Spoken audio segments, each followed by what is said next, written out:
संभल वाला मामला है, अब अजमेर शरीफ का भी मामला सामने आ रहा है, क्या कहेंगे? मैं इस संभल के ताल्लुक से आप लोगों को बताना चाह रहा हूं कि जो पिटिशनर है नंबर 1, उसमें एक आदमी वो है जो उनका बेटा यूपी गवर्नमेंट का स्टैंडिंग काउंसिल है, और उसमें जो पार्टी बनाई गई है यूपी गवर्नमेंट को बनाया गया। तो अगर कोई गवर्नमेंट का स्टैंडिंग काउंसिल खुद अपने ही गवर्नमेंट के खिलाफ केस डालता है तो वो एलआर रूल्स के खिलाफ है। दूसरी बात यह, अगर उनका पिटिशन आप पढ़ेंगे तो उसमें उनका प्रेयर क्या है? प्रेयर यह है कि हमारे को राइट टू एक्सेस मिले। Section 18 of archaeology survey ASMR act 1958 बोलते। जब राइट टू एक्सेस का उनका प्रेयर है तो कोर्ट के जज साहब ने क्यों सर्वे का ऑर्डर दिया? अगर उनको एक्सेस चाहिए था तो जाओ, तो मस्जिद में बैठो, कौन रोकता है? तो रोक टोक तो नहीं है। प्रेयर उनका ये है कि राइट टू एक्सेस होना हमारे को, और उनको सर्वे का ऑर्डर दिए जज साहब, तो ये गलत है। ये दूसरा ये है कि प्लेसेस ऑफ वर्शिप एक्ट के तहत आप उसका कैरेक्टर नेचर चेंज नहीं कर सकते, आप कन्वर्जन नहीं कर सकते, तो सर्वे कैसा करा रहे आप? और फिर आप देख लिए कि अगर वो लोग कोर्ट को नहीं जाते तो आज वो 5 लोगों की मौत नहीं होती, बेकसूर नौजवानों की मौत होगी वहां पर। एक ये है। और फिर सुप्रीम कोर्ट ने जो ये कह दिया कि उस रिपोर्ट को सील बंद कवर में रखना, और जब तक मैनेजिंग कमेटी हाई कोर्ट नहीं जाती उस वक्त तक वो लोकल कोर्ट उसको सुनवाई नहीं करना। और जो oral observation chief justice of India के हैं, जो वो ASG को बोल रहे थे कि गवर्नमेंट न्यूट्रल रहना चाहिए, कोई गड़बड़ नहीं होनी चाहिए, ये उन्होंने कहा। अब आपका दूसरा सवाल जो गरीब नवाज सुल्तान हिंद के बारे में है, एक बात बताइए, 800 साल से वो दरगाह है। अलाउद्दीन खिलजी की जब हुकूमत थी तो उस जमाने में 13th सेंचुरी 12th सेंचुरी में दरगाह शरीफ है। 12th सेंचुरी में गरीब नवाज का विसाल हो गया। 13th सेंचुरी में अमीर खुसरो, आप लोग जानते हैं अमीर खुसरो रहमतुल्लाह, उन्होंने किताब लिखे थे खजाइन फुतुहा, उसमें उन्होंने दरगाह का जिक्र किया। और फिर 800 साल के बाद आज आप बोल रहे कि नहीं वो दरगाह नहीं है, क्या बचेगा भाई? फिर कुछ तो, यानी वो दरगाह शरीफ जो है, पूरे 2 हमारे नेबरिंग कंट्रीज का ऑफिशियल डेलीगेशन हर साल वहां पे आता है, और फिर हर प्रधानमंत्री वहां पर चादर भिजाते उर्स शरीफ के दौरान। ये कहां रोकेगा, कहां ये? अगर कल बौद्ध समाज के लोग, जैन समाज के लोग भी कोर्ट में चले गए, आपको मालूम क्या हो जाएगा इस देश में? वो भी बोलेंगे कि हमारा वो जगह थी, हमारे मजहबी जगह थी। जैन समाज के लोग, बौद्ध समाज के लोग बोलेंगे। इसीलिए हमने 91 का एक्ट बना के बोला कि 15 अगस्त 47 को जिस किसी का भी मजहबी जगह है उसको चेंज या कन्वर्ट नहीं किया जाएगा। अब लोग बोलते नहीं, उसको एसर्टन करने से क्या होगा? अरे एसर्टन को एकेडमिक एक्सरसाइज के लिए कर रहा है, आप तो चेंज करना चाह रहे ना उसको। चलो, कोई एकेडमिक एक्सरसाइज के लिए नहीं, एकेडमिक एक्सरसाइज नहीं है, एक्सरसाइज इसलिए कि कन्वर्ट करो उसको, उस जगह को बदल दो, और जुडिशियल प्रोसेस से उसको वो मौका मिले। ये गलत चीज है। अब उस केस में ministry of minority affairs party है। अब मोदी सरकार क्या जवाब दाखिल करेगी जबकि वो खुद चादर भिजाए? नरेंद्र मोदी एक मर्तबा ने 10 साल में 10 मर्तबा चादर भिजाए हैं, फोटोज भी आप देख लो। अब मोदी क्या जवाब देंगे उसका? इसको बंद करना चाहिए बीजेपी RSS को, ये देश के हित में नहीं है। सर आप देखिए, अब आप बार बार आप ASI करेंगे तो AI छोड़ के ASI पढ़ लो पूरा। आर्टिफिशियल इंटेलिजेंस के बारे में बात ही मत करो, खाली ASI करते रहो। बस धंधे पे लगा जाओ, खुदाई करो। क्या है ये?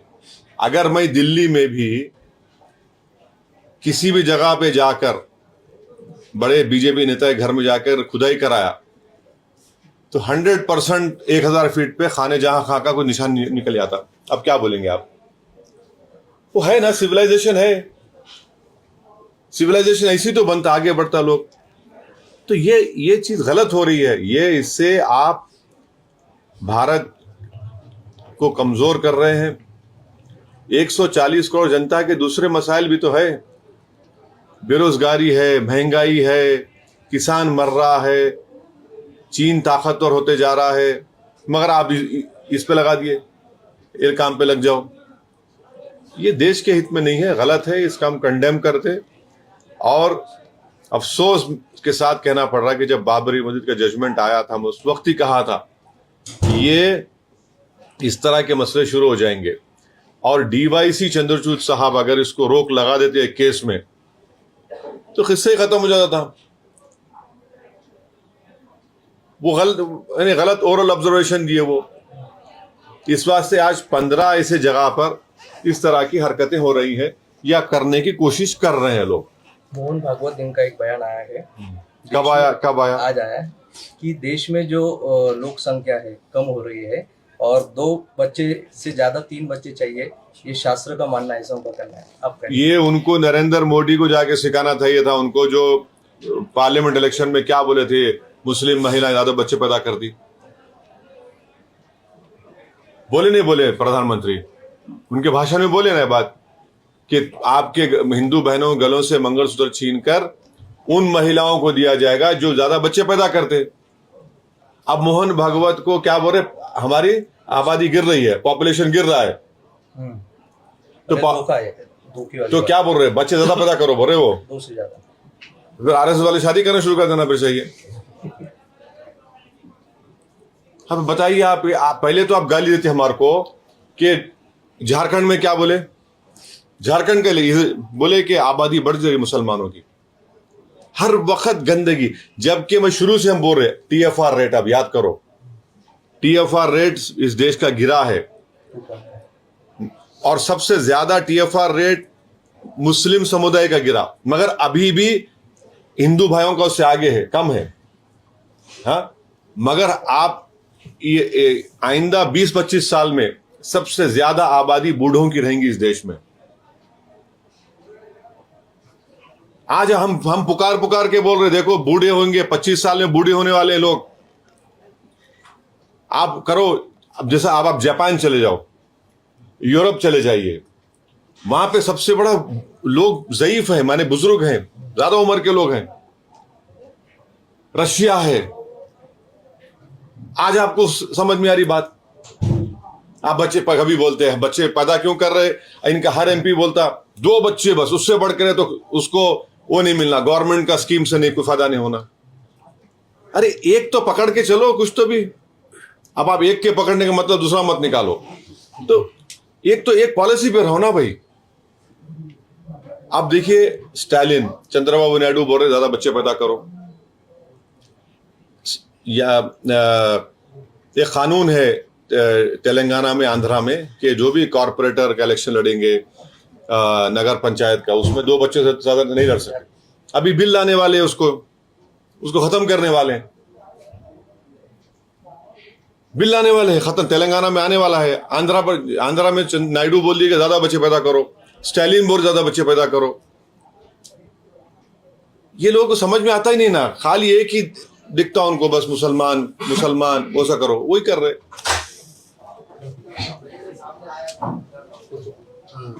अभी सर महाराष्ट्र इलेक्शन के बारे में क्या बहुत सारे लोग ये कह रहे हैं कि ईवीएम का घोटाला है, आप इसको कैसे देखते हो?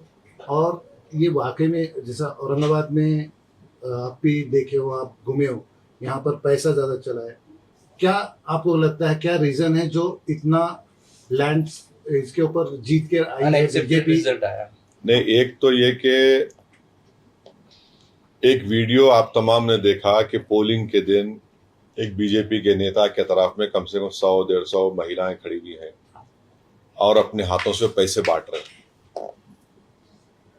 अब आप बताइए कि उसको भी देखकर अगर इलेक्शन कमिश्नर ऑफ इंडिया कुछ एक्शन नहीं लेता है और उल्टा केस इम्तियाज जलील पे बुक करते हैं एट्रॉसिटी का, तो ये फ्री एंड फेयर कैसा होगा बताइए। यानी वीडियो है पैसे बांट रहा सो, हर एंगल से है। आप उस हम कंप्लेन दिए इम्तियाज साहब, उस पर नहीं लिया। एक शादी खाने में बैठकर पैसे बांट रहे थे। तीसरी बात यह कि इलेक्शन कमिश्नर्स का और कमिश्नर का जो अपॉइंटमेंट है वो गलत है। कैसे? सुप्रीम कोर्ट ने जजमेंट दिया था कि प्रधानमंत्री, leader of opposition, chief justice of India, ये लोग मिलकर बनाना। सुप्रीम कोर्ट जजमेंट के बाद मोदी ने तो सीजीआई को निकाल दिया, अपने लॉ मिनिस्टर को ला लिया उसमें। वो तो अपने लोगों को बनाएंगे क्योंकि वोट ज्यादा उनके पास आएगा। वो गलत है, उसको चेंज करना चाहिए, सुप्रीम कोर्ट ने कहा था। चौथा ये है कि वीवीपैट का 100% काउंटिंग होनी चाहिए। अभी आप सिर्फ 5% करते, 100% करो ना काउंटिंग, कौन रोक रहा आपको? बैलेट पेपर और देखिए, छठी बात यह है कि अगर कोई चुनाव में कोई बोलेगा धर्म युद्ध, कोई बोलेगा वोट जिहाद, उस पर भी कार्रवाई नहीं होती है। कोई बोलेगा फतवा या भगवा। अब जो फतवा दिए उनको तो आप लोग भूल गए, उनके पास जा रहे नहीं आप, उनके पास जा रहे नहीं आप लोग। तो ये तो ठीक नहीं है ना। तो इलेक्शन फ्री एंड फेयर होनी चाहिए। फ्री एंड फेयर जब नहीं होगा तो फिर तो फायदा उठ जाएगा, उठा लेंगे। और फिर जितना जो पैसों का जो झोलझाल होता है उस पर रोक टोक होनी चाहिए। रोक टोक ही नहीं हो रही। कोई खड़े होकर पैसे बांट रहा है पोलिंग के दिन। आपको बोलना है फ्री और फेयर इलेक्शन नहीं होना। नहीं, फ्री एंड फेयर के लिए जरूरी है कि अगर वो शख्स पैसे बांट रहा है तो उसके खिलाफ केस बुक हुआ। केस भी बुक नहीं हुआ उसके खिलाफ, उसके आप ना इंक्वायरी ऑर्डर करते, ना आरओ बोलता है कुछ। भाई आरओ क्या कर रहा है? औरंगाबाद सेंट्रल का आरओ, ईस्ट का, उसको तो दिखना चाहिए ना कि भाई हो रहा है। तो उसका तो काम है आरओ का।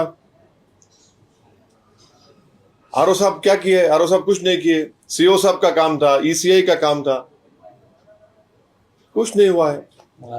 अब ये जो डिबेट हो रहा है कि ईवीएम चाहिए या बैलेट पेपर चाहिए, क्या चाहिए, ये डिबेट अब देखेंगे आगे क्या होता है। मगर इलेक्शन कमिश्नर्स के अपॉइंटमेंट में जो प्रेजेंट बिल, जो कानून बनाया गया मोदी सरकार तरफ से, गलत है। उसको सीजीआई को रखना चाहिए। सीजीआई को उसको निकाल दिया, लॉ मिनिस्टर को रख दिया आपने। अच्छा, वो तो फाइनल, उससे पहले एक कमेटी है, उसमें भी लॉ मिनिस्टर है। एक कमेटी है जो सिलेक्ट करता, एक कमेटी है जो फाइनल करके भी, जो पहली कमेटी में लॉ मिनिस्टर है, गवर्नमेंट का है ना, वो तो एग्जीक्यूटिव का आदमी है। महाराष्ट्र में सीएम का मामला 4-5 दिन पे उसमें फाइनल रिजल्ट निर्णय नहीं ले रही है अभी।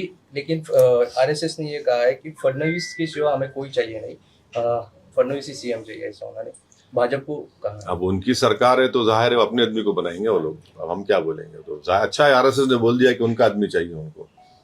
अब बोलना चाहिए शिंदे को और अजित पवार को। सर, आने वाली मनपा इलेक्शन में एमआईएम की क्या रणनीति? अच्छी रणनीति रहेगी। हम लोग अभी उसके लिए तैयारी कर रहे हैं। मैं आया भी उसलिए था और आते रहूंगा। अच्छे तरीके से इंशाल्लाह अच्छा नतीजा आएगा। वैसे साहब, आप 16 सीटों पर चुनाव कंटेस्ट किए थे महाराष्ट्र में और एक सीट पर आपको जीत हासिल हुई, तो आप अपने इस इलेक्शन में हार के इस फेलियर को कहाँ देखते हैं?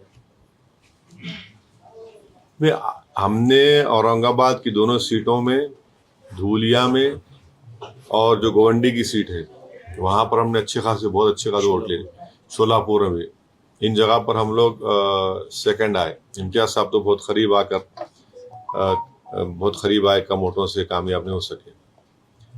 तो जाहिर है कहीं ना कहीं हमको अपना भी कमजोरियों को दूर करना है और इंशाल्लाह हम लोग सबसे बात करेंगे, जाएंगे, बैठ के बात करके उसको कमजोरियों को दूर करेंगे। मगर ये जो सडनली जो बैठ गया ना ये आपका अगाड़ी, ये समझ में नहीं आया कैसा ये लोग बढ़ गए एकदम ही माने हाँ कोलैप्स हो गए एकदम वो लोग। उसका रीजन क्या है मेरे को तो वो लोग तलाश करेंगे, पर हम अपना रीजन तलाश करेंगे। अब साथ में नहीं गए तो अब ऐसा लग रहा है साथ में नहीं गए तो फायदे में रहे। काम करेंगे। हाँ नहीं हम तो शुक्रिया अदा करेंगे हमारे मराठा भाइयों का, हमारे मनोज जरांगे साहब का, हमारे दलित भाइयों का, हमारे हिंदू भाइयों का, हमारे वोट दिए।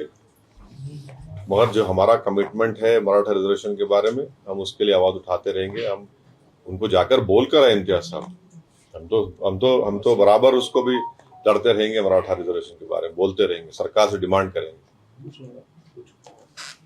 सर, महबूबा मुफ्ती ने अभी एक इंटरव्यू दिया है संभल हिंसाचार को लेकर। उन्होंने भारत की तुलना बांग्लादेश से की है। जो आज बांग्लादेश में अल्पसंख्यकों के साथ हो रहा है वही भारत में अल्पसंख्यकों के साथ हो रहा है। देखिए, महबूबा मुफ्ती जो है बीजेपी के साथ मिलकर सरकार बनाई थी पहले, तो बीजेपी को बोलना चाहिए, इसके बारे में मैं नहीं बोल सकता। इम्तियाज ने अभी भाषण में कहा कि किराड़पुरे के लिए मैं अगर जा सकता हूँ तो अजमेर शरीफ के लिए भी जा सकता हूँ। तो इस मामले पे आप कुछ आगे चल के मोर्चा नहीं, आप अजमेर शरीफ के बारे में जो श्रद्धालु बोलेंगे या डिवोटीज है, उसमें कई गैर मुस्लिम भी तो है, नॉन मुस्लिम भी तो है। तो वो तो एक भारत के एक सिंथेटिक कल्चर का भी रिप्रेजेंटेशन है। तो इससे तो सबको तकलीफ हो रही है। मैं आपको बताने, अच्छा आज साहब अजमेर से दरगाह पे नहीं है, सलीम चिश्ती दरगाह पे भी केस पड़ गया। सलीम चिश्ती की जो दरगाह है वहां पे भी केस पड़ गया। अब आप बताइए, यानी कितना पुरानी दरगाह वो माने वो तो 400 साल पुरानी दरगाह है, वहां पे केस डाल दिए। तो ये तमाशा बना के रख दिए लोग, माने ये गलत है। ये इससे देश मजबूत नहीं होगा। ये देश के हित में काम नहीं हो रहा। जो प्लेसेस ऑफ वर्शिप एक्ट है उसको फॉलो करने की जरूरत है। नहीं, संघ प्रमुख मोहन भागवत जी का एक वीडियो भी वायरल हो रहा है, पुराना वीडियो है। उन्होंने कहा था कि हर मस्जिद के नीचे मंदिर की तलाशी उचित नहीं। अरे बाबू, वो कब कुलाटी मारते नहीं मालूम आपको। अभी देखो, अभी बोल दिए बच्चे पैदा करो दादा बोल के।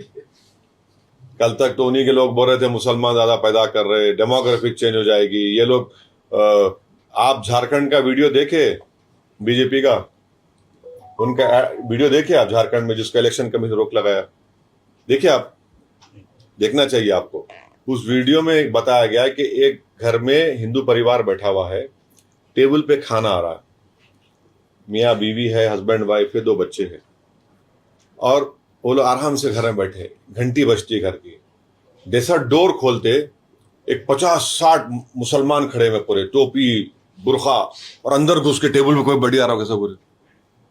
वो उसको इलेक्शन कमीशन रोकने करना पड़ा, उसको इलेक्शन कमीशन कहा कि बंद करो इसको। थैंकफुली इसे उस पर एक्ट किया। तो आप तो हमको दिखा रहे हैं कि हम लोग रिसोर्सेज खा जाएंगे, वो खा जाएंगे। अब मोहन भागवत बोल रहे बच्चे पैदा करो, तो हम मोहन भागवत जी से पूछना चाह रहे हैं कि बच्चे पैदा करने के लिए वो क्या लोगों को देंगे, क्या कुछ देंगे? अकाउंट में डालेंगे 1500 रुपए, जो बच्चे ज्यादा पैदा करेगा उसको 1500 बढ़ के मिलेंगे। सर जी, नहीं, औलाद पैदा करो को स्कीम निकालेंगे क्या? सर जी, मोहन भागवत बोलती है कि बच्चे पैदा करो, लेकिन WHO का रिपोर्ट ऐसा है कि इनफर्टिलिटी का प्रमाण जो है तो वो पर्टिकुलर उनकी कम्युनिटी में ऐसा कुछ भी नहीं है। TFR रेट हर कम्युनिटी का गिरा है। सबसे ज्यादा TFR रेट गिरा है रिलीजन वाइज मुसलमानों का, मगर अभी भी हिंदू समुदाय का TFR रेट वो मुसलमानों में फर्क है। अब मगर ये जो स्टेटमेंट आज बोल रहे हैं कि आप जो बोल रहे हैं अगर वो सच है और आप सच ही बोलेंगे कि बच्चे पैदा करो, तो मोहन भागवत जी को बोलना चाहिए कि जैसा यहाँ पर लाडली बहना का स्कीम में कितना 1500 रुपए दे रहे ना, तो आप एक स्कीम निकाल लो कि जो इतने बच्चे पैदा करेंगे उसके अकाउंट में हम लोग 2000 डालेंगे, कितना डालेंगे, क्या डालेंगे, वो डिसाइड कर लो। अब क्या बोलिए। नहीं, आप पढ़ के सुनाओ भाई। आप देख लीजिए। नहीं, आप बोलना। मोहन भागवत ने कि 2 से ज्यादा बच्चों की पैरवी बोले, जिस समाज का प्रजनन दर 2.1 से कम है वो विलुप्त हो गए, मतलब खत्म हो जाए। फिर हमको क्यों बच्चे पड़े हुए हैं आप? माशाल्लाह से मेरे को 6 बच्चे हैं, मैं पहले ही बोल दे रहा हूँ, फिर वो आप लोग बोलेंगे, वो पीछे से बोलेंगे वो इसी ने ऐसा बोला, और उसके 6 बच्चे हैं। नरेंद्र मोदी के भी 6 भाई हैं, अमित शाह के भी माशाल्लाह अच्छे हैं। अब नहीं, मोहन भागवत तो जब उन्होंने अपने आदमी को बना रहे सीएम यहाँ पर, तो उनको बोलना चाहिए उनके आदमी को, भाई तू स्कीम निकाल ले बच्चेदार पैदा करने की, क्या है स्कीम बता दो। ठीक है।